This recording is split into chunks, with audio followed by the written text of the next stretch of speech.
My people, a lot of things are really going on in our Igbo, especially in Anambra right now. So a few days ago, we all were praising Soludo for the Agune chamber that he formed in order to tackle insecurity that is happening in Anambra State. But the news that we have been hearing since yesterday is really heartbreaking. Me, I don't like propaganda. Like I've been seeing all those news saying that those people that Agune Chamber group is spying, that there are innocent people. But when I listened to this particular voice note and I saw the family of one of the boys that they spied, oh my people, this is really heartbreaking. Like, where do we go from here? Is this how to tackle insecurity? Going around killing innocent people, no investigation? My people, this is really wrong, honestly. And people are saying that even those people that are in this Agune Chamber group, that they are not even from Anambra, then how can they know the people that are involved in these atrocities in Anambra State? And they are saying that they are not even going inside the bushes in order to fetch out these criminals. Instead, they are going on the street buying innocent people. My people, this is not a way out, honestly. Me, I am advocate of, Soludo, dealing with all these people that are causing insecurity in Anambra State. It doesn't matter who, but going around and buying innocent people, it is very wrong. Let me allow you guys to just listen to this particular video so that you can get understanding of everything that I'm saying. Understand now since 4 o'clock yesterday. Wow. That is ever non-government. Sina sealing down with a bomb. One or we can't be your brother Jibidol. Wow.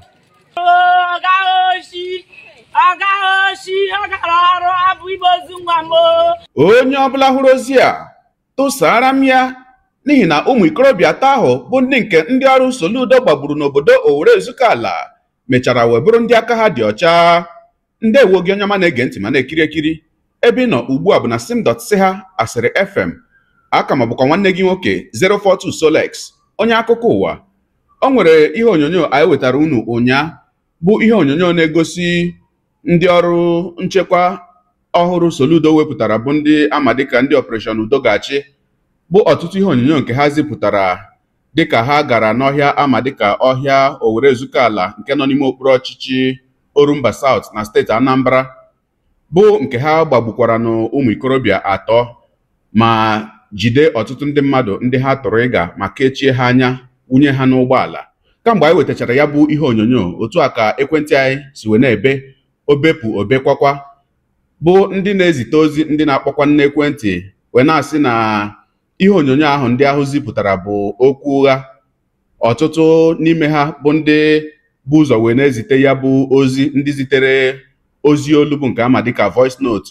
Onye kwucha nsị ya, unu mee ihe onyonyo wepụta ka anyị jide n'aka na ihe unu na-ekwu bụ eziokwu, maka na ha na-akọwasị na ha bụ ụmụ ikorobịa mmadụ atọ bụ ndị a gbagburu, na ọ bụ na ebe ha na-arụ ụlọ na o nwere onye ụkọchukwu ha na-arụrụ ọrụ, ewesị na mmadụ abụọ n'ime ha na-arụ welding, bụ ndị na-agba igwe ọkụ, na ha na-arụ nke ama dịka rust iron na stainless rail, bụ nke a na-etinye n'ụlọ. Ha wee sị na otu onye n'ime mmadụ atọ ahụ bụ onye Isuọfịa bụ obodo Soludo, ebe onye nke ọzọ bụkwa onye steeti Enugu. A sị na onye nke atọ sokwa na ndị agbagburu bụ onye na-arụ POP na ya bụ ụlọ. Ha wee na-akọwa na ọ bụ ebe elekere 4 nke isi ụtụtụ ka ha bụ ndị ọrụ Soludo wụchiri na ya bụ obodo wee rute ebe ahụ ha nọ n'ụlọ ahụ, na ha na-ehi ebe ahụ dịka nke a na-akpọ outside work, wee kpọpụta ha. Ha gakwara n'iru wee na-ekwu sị na ogologo silinda ahụ dị ebe ahụ bụ nke ha bụ ndị ọrụ Soludo na-akọwa na ọ bụ ihe eji arụpụta ogbunigwe, na ihe ahụ bụ gas silinda na ma jenaretọ nke nọkwa ebe ahụ, na ihe ahụ bụ ụkọrọ ọrụ ụmụaka ahụ ji wee na-arụ ọrụ ebe ahụ anọ wee kpụpụta ha. Ha wee gakwa n'iru wee na-akọwa na ndị nke ahụ ejidekwara ejide wee wunye n'ụgbọala, na ọtụtụ n'ime ha bụ ndị na-arụ ọrụ n'ebe a na-egbu okwute na ya bụ obodo Owere Ezukala. Ewesị na nke ahụ buru ibu ị na-ahụ ebe a, na ọ na-ere tiketi na ebe ahụ a na-egbu okwute. Dịka anyị gara n'iru wee na-enweta ozi dị iche iche nke na-arụtụkwa aka n'otu ihe ahụ, nke na-asị na aka ụmụaka ahụ, ụmụ ikorobịa atọ ahụ dị ọcha. anyị sị na anyị chọrọ ịhụ ihe onyonyo emecha wee zitere anyị ihe onyonyo nke a anyị ga-emechi ya emechi maka na ya bụ ihe onyonyo na-egosi ozu ha bụ ụmụ ikorobịa atọ ebe e buru ya wee kwuchie n'ogologo ezi n'ahịa gara na ya bụ n'ahịa dị na ya bụ obodo Owerre Ezukala nke bụ na onweghị ụgbọala na-eje eje ma onwekwanụ ụgbọala na-ala ala. Anyị emechakwanụ wee nweta ihe onyonyo ọzọ bụ nke si na ezinụlọ otu n'ime ụmụ ikorobịa ahụ, onye nke a sị na ọ bụ onye obodo Isuọfịa n'obodo Soludo, ebe ndị ezinụlọ ya na-ebe ma nne ya ma ụmụnne ya onye ọbụla na akwa na-eme. Ogologo kwa dị mmanụ ka mgbede, ya mere buru oche gị kpụdobe nso ma nọrọ ala ka anyị nyụ anya na ụfọdụ ihe onyonyo ma gerekwanụ ọtụtụ ozi nke anyị si na ya bụ obodo Owerre Ezukala wee nweta kamgbe ụnyaahụ. Ma anyị ga-amalite n'ige ozi olu bụ nke ama dịka voice note nke si n'aka ọtụtụ ụmụnna bụ ndị si na ya bụ obodo ndị kọwara ihe mere. Ngwanụ ka anyị malite ebe a.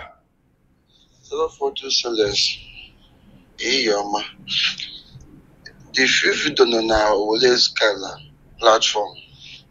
Ihe mụ aja ezigagozi na bụ personal WhatsApp. Mana ofu onye nchọrọ ịma ka onye nwa bụ broadcast mara bụ na those information ndị a wetara ebe a bụ wrong information. Ndị ali na ji bụ ndị aka ha dị ọcha, our village people. Two people in my own personal village where ihe a gara agba ọtụtụ olu okwute. Tipa na agba 24 hours. Ihe a bụ tipa bụ ya as early as 3 o'clock ka ngara ịga tụrụ okwute. Ewe jido ya. Then those 3 people egburu bụ ndị bịara outside work. A na-alụ POP na site ebe a nọ ka a bịa kpụrụ ha. Aba na Corpers Lodge kpọpụta ndị kọpa tiwe anya. Before ndị kọpa nwere one si na mmiri identify na abụ ndị kọpa awere release ya si asị obodo apụ. Kama ofu mkpụrụ onye onongo mere ihe ejide nwụlọ. Ịbụ egbe dị na ha na-agba ọnwụ onye gbara egbe ha just na-erelease egbe. Abịakwa this morning bebupụta dị ozi from ime ọfịa bụ those people bụ send them na main road. This particular place was at the opposite my shop. Ebe can in business and just put something in my own shop. It was and be mafia and nobody is there now. That place is empty. On your ban on email. And now what we know say the information of landing with the margin pass get the information. Okay, EG match. Ọ bụrụ na eziokwu na those people ha bụrụ ndị gọọmenti, why him be close and wee pụọ? Why ji arapụrụ anyị ụzọ akwa na bụ gọọmenti close bụ ya pụọ? Mana those ozu ka dị ebe a since yesterday up till now. Onwezi moto na-agafe, moto na-esi Anambra State Abia State. Onwezi onye na-agafe. You cannot come from Abia State to Anambra, you cannot come Anambra to Abia State. Ozu buche the mail of the day. Ka anyị gekwara ozi ọzọ nke sikwa n'aka onye ọzọ, onye obodo Owerre Ezukala ahụkwa. Ọtụtụ mmadụ akpọgo m na fon taa wee na-asị m na agụ na-eche mkpa na ha arụkwa n'ọrụ dị egwu na be anyị taa. Na ha jere Owerre Ezukala na ha rịkọba ka ọhịa be anyị, ha emego nke ame nke ọzọ. Ihe a mere dị ya nke bụ eziokwu na ha bịara na be anyị. Nwa ya sị na ha bịara Owerre Ezukala, ha bịara Owerre Ezukala. And anyị na-ekele gọvanọ na ọrụ ọma ọ na-arụ na Giant Stripe niile.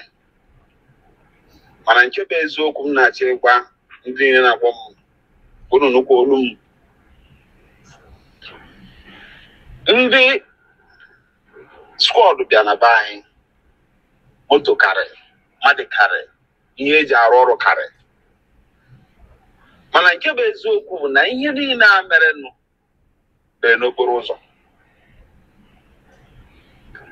Unu na-evidio ahụ anya ọfụma, unu ya ahụ na ihe ahụ n'ogologo ụzọ ataghị si Owerre Ezukala wee jebe ọrụ dị n'Enugu steeti.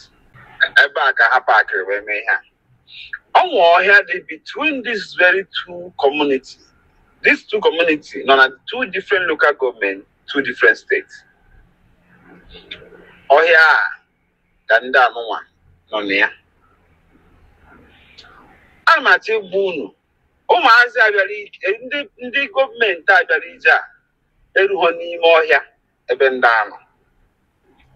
O wutere m na ọtụtụ mmadụ nọ na moto a igwe n'ime ha bụ ndị aka ha dị ọcha. O wutere m na anụ mụ na nchọpụta mme mmadụ ịtọ ya anụ na ha so na ha kwa ụmụazị bịara ọrụ na be onye Orezika na-arụ ụlọ ya, ndị na-eme POP ka nna matais, ndị bịara outside work ka agbagburu ya mmadụ ịtọ. Ụlọ ha agbagburu ụlọ ha na-arụ na main road ebe a, ụlọ ha nọrụ na ya dị na main road ebe a, gbagbuo ha, wụpụta ha, ezo ha n'ire ebe a na main road agba. Ha bara n'ime ọhịa dịte. Ọ bụrụ na ha bara n'ime ọhịa, ha ga-egosi na anyị moto ha rekọvara, ha ga-egosi anyị egbe ha rekọvara, ha ga-egosi anyị ọhịa ha rekọvara anyị, ha ga-egosi na anyị ndị these people with charms na-adị ha n'ugwu. Anyị ahụsịrị ihe niile a gosiri na ha gara ọrụ banye ebe ha kwesịrị ịbanye, rụọ ọrụ ha kwesịrị ịbanye, liberate at the bush. Mana anọ m na vidio na ha sị na ha karịa echi ya, agba ma ọ ga-akabiri ebido ha chi ya ta ha rụọ ọrụ a ka a kwesịrị isi wee rụọ ya.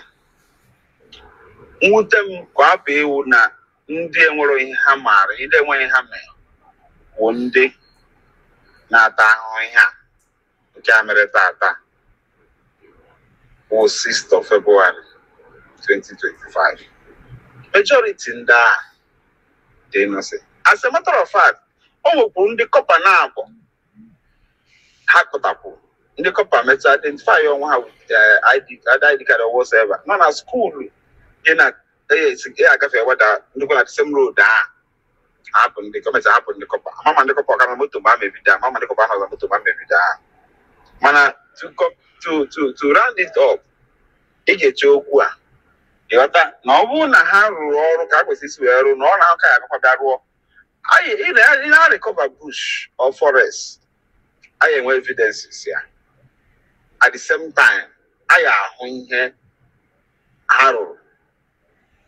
Ọdụkọ ma ọ na-anụnwa asọrọ m na ha bịara na Orezika, ha bịara Orezika, mana ihe dị n'ime ya bụ dat na ha eru ebe ha kwesịrị iru, and I believe na ha ruo ebe a anyị niile ma Anambra ma ụwa niile ya enwe aṅụrị na ha ruru, anaghị amaka na ha ruru.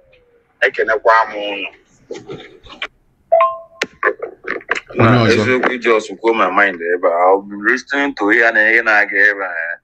One thing about Anambra State bụ na, in short, one thing about Nigeria, especially most Anambra States since Soludo bata, ọ bụlakwa na anakọ masị na ndị ejidere ejide ma ọ na ihe a na-eme ọdọrọ mma, but ha na-eme overdo. Considering ego this man mere kwuru okwu na ọ bụ na onye suo mmadụ imi 5 million naira kind of thing. If squad just watch go the video. From the video self, yeah, you need money needed they want self and that can catch anybody half or no so. Oh, just my fear. My fear when I have all those guys are choputasi. Locally more than you have follow. That is my fear. I watched this video. I know my mind was hi on your Mokonanda Aka watcher. Because I'm like Ndaka Fadocha now free. And I have one half maka again maka 5 million. I'm fallen victim of the road side absolutely never. Just blue motor. Even park anything. Nanda time I was whiskey move. No reason. As if Nanzuluhi. So nda overdo. So if salute all these things, maybe say no good, but salute na actually men die, actually recruiting that. Most people may recruit and I told you to as in abuse. Abuse. I just pray that none of my relatives Akia Docha Yaba Nakanda or any of my friends or anybody Akia Docha Yaba Nakanda because these people don't care. I shout able to on follow as if on fear. Before you lose fear, I make up mother 10 no goes or before you lose the main place as a man ever make it in a personal. So that is the fear about these people. So here now the best thing with tracker. I mean and ezigbote investigation because Anambra nwere ụdị ka equipment ọ gwakwa na ha ma wepụta ụdị kind of equipment but ihe anyị kwesịrị ime metọrọ ndị akịta ndị a na-atọcha na who knows ana masị na aka ndị a dị ọcha but who knows whether na aka fa dị ọcha zika ọkwụ maazị Ben. Ozi olu nke anyị ga-egere ugbu a bụ ọga ụmụaka abụọ ahụ ndị na-agba igwe ọkụ mbụ ndị na-arụ gada na ndị otu ya n'ụlọ ahụ ebe a gara wee kpọpụta ha ka anyị nụrụ ka o si wee kwuo akụkụ nke ya. Zika ọkwụ maazị Ben Kaba gbisiri ọkwụ maazị na-ejere anyị ọrụ saịtị Kaba gburu ọkwụ maazị na-arụ anyị ọrụ saịtị Kaba gbugasịrị ofu onye isi ọfịa ofu onye Enugu steeti dị na onye nke mere onye nke onye POP nọ na da saịtị ọkwụ maazị na-ejere anyị ọrụ na maazị na-ejere m ọrụ na saịtị ọkwụ maazị mmachasị ike na-ejere m ọrụ na saịtị Kaba gbisiri a na-akụ aka onye omebere n'ọkwụ ya onye rubere ha so onwe onye rubere n'ọkwụ ya ibe anyị na-abịa na ha ama ebu na-eruo na mbara m ọkwa ndị ọrụ Kaba gbisiri kama nsogbu adụ nsoro ude ha ndụrụ n'ibe ọfụma ebe disk sekuriti ya ọ ha ndụrụ ya ọfụma Imo steeti ya aka anyị mma ibe a na-eme n'Imo steeti ya aka anyị mma maka ọsọ ibe na Anambra steeti o mebie Imo steeti ka ya akakwa anyị mma n'ibe a na-emenụ na nsogbu adụ ha n'ụwa ka ibe ya neburu nwanne soro ude atọ n'isi ya nwanne nwoke ofu nwanne nwoke atọ n'isi ya zika ọkwụ maazị Ben. Ọ dị mma unu anụla ka ya bụ ọga ụmụaka abụọ n'ime mmadụ atọ ahụ egburu si wee kwuo. N'etufughị oge ka anyị nyụ anya na ihe onyonyo nke ọzọ anyị si na obodo Isuọfịa wee nweta bụ n'ezinụlọ otu onye n'ime mmadụ abụọ ahụ bụ ndị nke onye a kwuru okwu na ọ bụ ụmụ ọrụ ya ka anyị hụ ihe na-eme n'ezinụlọ ndị ahụ ka anyị hụ ka ọnọdụ si wee dị ebe ahụ ka mpụtakwanụ. Biko anyị nọ Isuọfịa ebe be ife ka o si sọ anyị nọ be this afternoon unu n'anya unu afụ people in sorrowful mood unu na-afụ ndị mmadụ na the mom bụ this woman nọ n'iru unu fụ the father died 4 years ago grave ye dị na iru ebe ahụ na the elder brother nna biko ka efi nweke igwe anyị maka your brother. We just wake up now yesterday and my brother happened ever since Tuesday. Okay. He was side work. Even I look 100 and lot road. Okay. So eventually what was there when they could see me. Wow. Even though area commander we have to understand now since 4 o'clock yesterday. Everyone alone after 7. Wow. That is even non-government. Still down with a bomb. Can be your brother Jibidol wow. Almost I'm free like last 2 years or last year I'm free. And I don't go be the now bomb was all. Okay. I'm go like 5 years with the all. Ask one no coach Kupa the all. Yeah, all coach with the building and I do the all. Okay. So but you with the all with the engineer. Okay. Engineer you structure do no. Only book all. Okay. So yeah structure do no. Eventually I meet is your guy. Okay. That my brother will all neck blood. Okay. I negotiate your all. Guy 10 there all see agabazi all.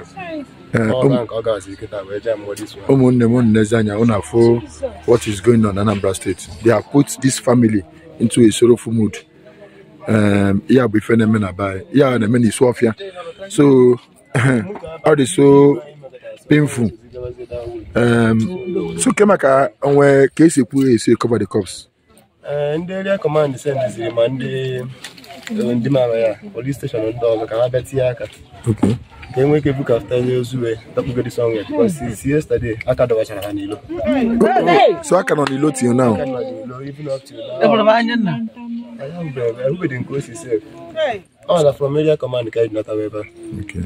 So next time you're on a phenomenal Anambra State. It's a pity. It's a pity. Yeah, we Isuọfịa Kaino. Yeah, we Isuọfịa. Now this is the house of the poor boy. Now Bamboko is low. It's just a pity. On the widow.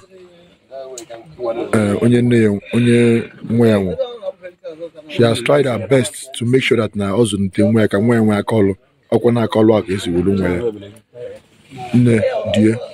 Dibe. Oh yeah, them. Look at you can see people in a sorrowful mood. ya bụ ife na-eme na Anambra steeti anyị na-pray it's a pity ebegidegị akwa n'ebe a anya mmiri ju ndị gbara anya nwa m gara ọrụ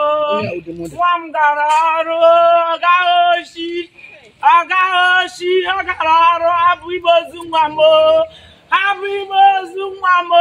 gọọmenti bụ ibe ozu nwa m. Then no, Nwa m gara ọrụ they've sent this family into early morning for the younger ones. How can the family?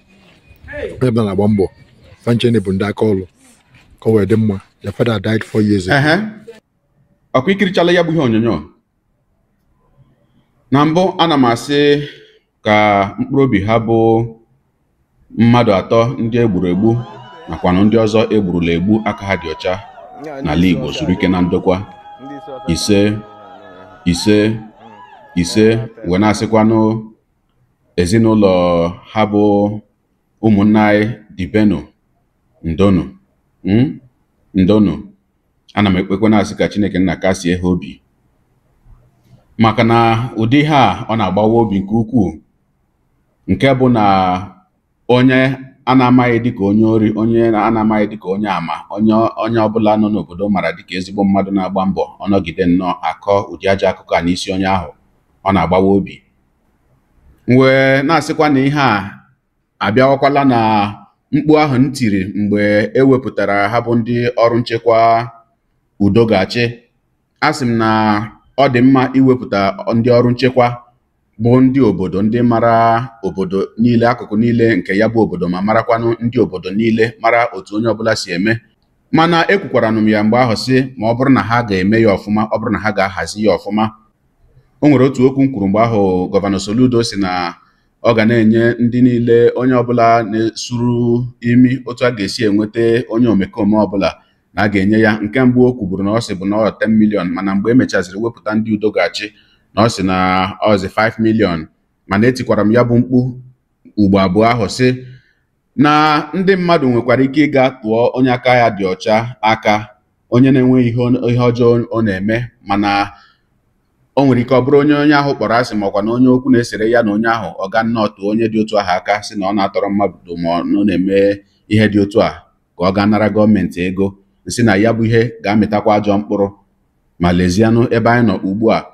Ọzọ dịkwa ka ibe ya wee bụrụ na ọtụtụ ndị mmadụ, ọtụtụ ụmụafọ Igbo na-eti mkpu wee na-asị na ndị bịakwara ọrụ a bụ ndị amama soja, bụ ndị ọrụ asarị dọkwa ụbọ, na ihe a na-emekwa na ọ bụ agụ na-eche mba ka achị wee na-arụ ọrụ, na ọkwa ndị amama soja bịara ọrụ a, n'ọkwa otu ndị amama soja ahụ ndị gọọmenti steeti Imo bụ gọọmenti Hope Uzodimma ji arụ ihe niile ha na-arụ na steeti Imo, nke na ndị na-adị ajụ dayes ajụ kedu onye bụ, kedu onye ọbụla ahụrụ agbagbuo ya. Ọtụtụ ụmụafọ steeti Anambra na ndị Igbo wee na-ajụkwa n'ajụjụ sị ndị ọrụ Udogachi a, ndị agụ na-eche mba, ndị steeti Anambra ole bụ ihe nọ n'ime ha, ndị Igbo ole nọ n'ime ha, maka na ihe a na-ahụzi abụghịzi ihe ha tụrụ anya ya mgbe a sị na ewepụtala ọrụ nchekwa Udogachi. Nke bụ eziokwu bụ na onye ọbụla ma ihe, mana ka ndị ọrụ nchekwa si arụ ọrụ bụ na a ga-eme nnyocha zuru oke. Onye ọbụla atụrụ aka, a ga-eme nnyocha zuru oke tupu a ga-anwụdede onye ahụ anwụde, ka hapụ ị na-anwụdo ndị aka ha dị ọcha. Ọ bụrụzia nke a bụ ha bata ha na n'obodo, onye ọbụla ahụrụ bụ onye ori, onye ọbụla ahụrụ sị gbagbuo ya. Nke ọzọ anyị hụburu nke si na ime okpuru ọchịchị Ọsụ na steeti Imo bụ nwata nwoke kpụ motosaịkụl n'aka, onye si na ọ gara ịgba mmiri, akụwa ihe, kụgide ihe, gbagbuo ya. Nke a bụrụzikwanụ ụmụaka ndị gara ọrụ, ndị gara ịgbara onwe ha mbọ. Wee na-asị gọọmenti steeti Anambra, gọọmenti Prọfesọ Soludo, unu tinyekwa anya n'ihe a. Ajụgbuola m ya na mbụ sị kedu onye bụ onye isi ndị Operation Udogachi a, kedu onye bụ onye isi ndị agụ na-eche mba na ndị Anambra kwesịrị ịma ya, nke bụ na onwe ka ndị ọrụ ya si wee na-ejehie, onwe ka ụfọdụ n'ime ha si wee na-arụfe ya bụ ọrụ oke, ka ndị Anambra mara onye ha ga-akpọtụrụ ma ọkwa na onye ha ga-agakwuru. Maka na ụdị ihe dị otu a, ma o nweghị onye na-elebara ha anya n'ọrụ ha na-arụ, ha ga na-arụkwa nke ọma ma na-arụ nke ọjọọ ya. Ma nke a anyị hụrụ ugbu a, o doola onye ọbụla anya na nke a bụ nke ọjọọ ya, nke jọgburu udele na njọ ma si gbuo nkakwụ n'isi. wee na-asị ndị niile ọnụ na-eru n'okwu na steeti Anambra unu tinye ọnụ n'okwu a, ndị niile ọnụ na-eru n'okwu n'ala Igbo unu tinye ọnụ n'okwu a, maka na onye ọbụla egbufukwara n'otu a, onweghị onye a na-egbufuo opuchi ome echi, onye ọbụla egburu nke ya agaala. Ndị a niile a na-akwafu ọbara ha otu a bụ ụmụnne anyị ndị Igbo. Ọnụọgụgụ ndị Igbo a na-agbada kwa ụbọchị. Ọtụtụ ndị mmadụ ewe na-asị na ihe na-eme n'ala Igbo ugbu a bụ na ndị ọchịchị enwere n'ala Igbo ewerela ndụmọdụ ahụ nke onye na-ekwuchitere ndị omekome n'ala ugwu ọnụ ha bụ onye ama dịka Sheikh Gumi, nke bụ spokesperson ndị bandit na-negotiatere ndị bandit na federal gọọmenti, nke doro onye ọbụla anya na ya bụ Sheikh Gumi so na ndị isi bandit ndị ugwu a niile enwere n'obodo Naijiria, mana onweghị ha na-asị ya, ma ọ naghị ekwe ka onye ọbụla bụ onye ugwu bụ ndị a kpọrọ ndị omekome, ndị a na-enye ndụ nsogbu, ndị a na-enye mmadụ niile nsogbu n'obodo Naijiria. Ya bụ Gumi anaghị ekwe ka onye ọbụla n'ime ha emetụrụ aka, mana o nyere ndị ọchịchị etiti Naijiria ndụmọdụ wee sị ha rekrute Igbo youth ka ha lụso ndị IPOB ọgụ. Nke ugbu a abụghịzi naanị ndị IPOB ka a na-alụso ya bụ ọgụ, ma onye kwere na ya so na IPOB ma onye na-ekweghị.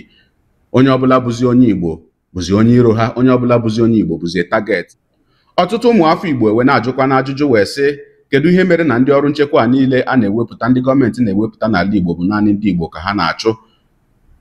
Ma Ebube Agụo, ma ndị Udogachi ewepụtara ọhụụ, ma ndị Forest Guard, ma ndị Hope Uzodimma ji arụ ọrụ na steeti Imo, kedu ihe mere na onwebeghị ụbọchị ọbụla anyị hụrụ ha kpọpụtara ndị ugwu bụ ndị Fulani na-atọrọ ndị mmadụ n'ala Igbo si na ha ejidele ndị a, ma ọkwanụ were otu ike a na otu ume a ha ji achụ ndị Igbo wee na-achụkwa ndị ugwu ahụ ndị na-enye ndị be anyị nsogbu n'ala Igbo.